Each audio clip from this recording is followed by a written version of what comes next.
he has resigned his position. People are storming the palace.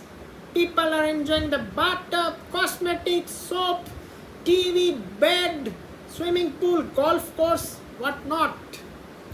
People and police are killing each other. Anarchy in full swing. Why this happened in first place? Before we continue, do subscribe the channel, do like and do share the video to your best friends and anyone whom you love. So let's begin. Let's go to year 1948 when India gained independence. Sri Lanka also gained independence. But Sri Lanka, seeing India going Soviet way, chose America and Pakistan.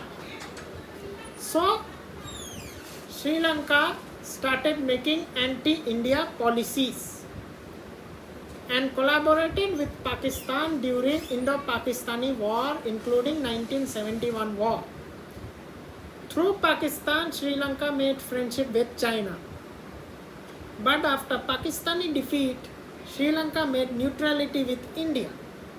This lasted till late 70s.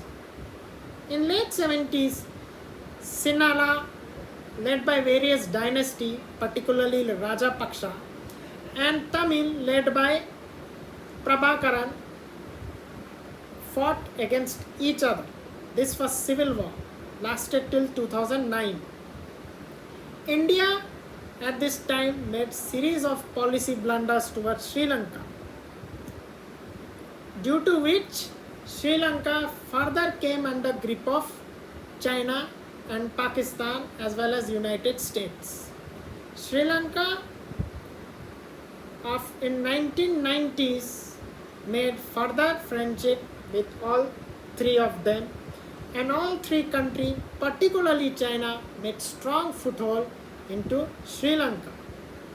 Prabhakaran in 2009 was defeated by Rajapaksha. But all Sri Lankan politicians, be Rajapaksha or be Sirisena, be anyone else, were extreme anti-India and extreme pro-Pakistan and pro-Chinese. So in the end, Sri Lanka led Chinese investment entry. India failed to counter it. As Chinese investment increased under name of Belt Road Initiative, Sri Lanka people started questioning their intention. Can they help us really, considering China is not a very big economy? But Sri Lankan politicians suppress those voices, be journalists, be civilians, very badly. Then later IMF, World Bank and all other institutions at that time had good relation with China, so they helped each other and further cemented investment in Sri Lanka. Sri Lanka then took further blunder policy by introducing organic cropping. This reduced the crop production in Sri Lanka and huge increase in food price. Sri Lanka made cotton clothes, but cotton was imported from India. Yet Rajapaksha, just to appease China, made anti-import policy, due to which import from India got targeted very badly. Through series of decisions, Sri Lanka began to tumble economically, culturally, socially, politically, everything wise. People began questioning, but Rajapaksha said it's not fault of China, it is fault of India. So were all other politicians, be Sirisena, be any other. Later, Rajapaksha got more popularity due to terrorism in Lanka and so on, despite India warned them and Sri Lanka failed to act on it. In 2019, when Indian Lok Sabha election was happening. At that time it happened. Yet further disaster came during pandemic in 2020 and 2021, which murdered tourism industry. Sri Lanka fell further into financial crunch. They asked China for help, but China refused to respond. Sri Lankan politicians wanted development of their own country, but it all ended in disaster. When things started getting out of control, people of Sri Lanka said, enough, we are fed up. We will rise and now we will revolt. So people started beginning to protest. Soon protests reached to insane level when they stormed the palace and president and all politicians fled the country.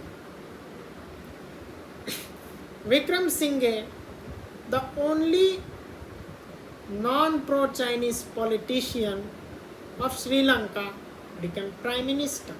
But even his house was burnt because people were frustrated, very frustrated. So soon he became acting president. Right now, let's see what happened next. But people of Sri Lanka are very unhappy. Food price have risen to insane level. Currency level has gone to insane level. Currency is now just a paper plane or paper boat.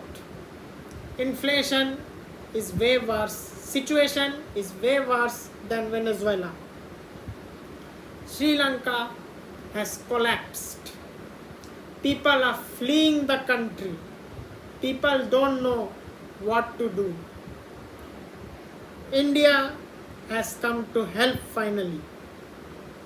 So what we Indians think? We Indians stand with those protesters. Their concern and their issue must be taken and it must be solved. If it is not solved, situation will get worse. And second is, who is to be blamed? It is of course Sri Lankan politicians who choose to become extremely anti-India. Sri Lanka should have never backstabbed their big brother, their real brother, the blood brother, India. India and Sri Lanka are brother sister to each other. But Sri Lankan politicians spoiled this beautiful relationship just to appease China. India's backyard is Sri Lanka. So are many other countries which is India's backyard. From Philippines and Papua New Guinea till Afghanistan. India is very concerned and India know if we don't solve, China will enter more and more. And China, when in times of emergency, refused to help Lanka. They did not even respond. It's very concerning. US and Europe too are very confused. They don't know what will happen. But for them, it doesn't matter much because it doesn't lie in their backyard. It is in our backyard. We must help our brothers and sisters in time of need. We cannot leave them to die because they also help us in time of need. It is the system and it is the tradition that every Indian have. We cannot just let our brother sister to die like cockroaches. We must help them, we must elevate them, we must take them out of poverty, and we must give them prosperous and safe life. Thank you.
আমি কেমন হবে